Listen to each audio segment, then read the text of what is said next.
When we first came here, we were cold and we were clear, with no colors on our skin.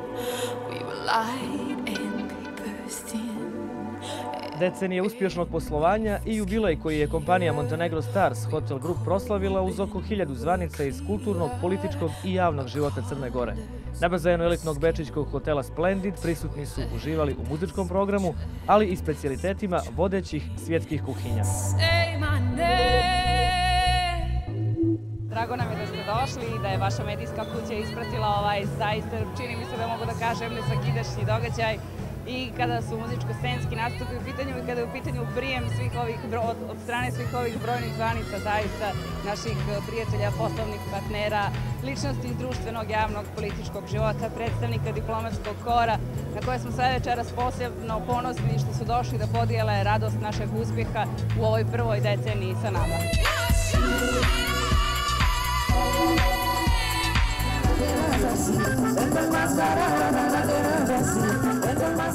Zvuke daleke Kube u metropolu turizma donijela je grupa Kubalkanika. A ono što je obilježilo veče uslijedilo je malo kasnije.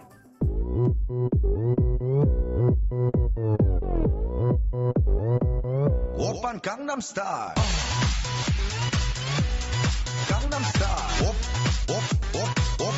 Open Gangnam Style. Mislim da su najzaslužniji onako za najveće uzbuđenje večeri ipak bili kolege iz animacije koji su bili pojačani kolegama iz konobarskog tima koji su vidjeli ste zaigrali Gangnam Style, pobacali tacne i naprosto između publike i sami uživali u onome što rade i onome što zapravo vole da rade ovdje u kompaniji, a to je da budu svestrani što zapravo se svi trudimo da budemo na svoj način. Open Gangnam Style.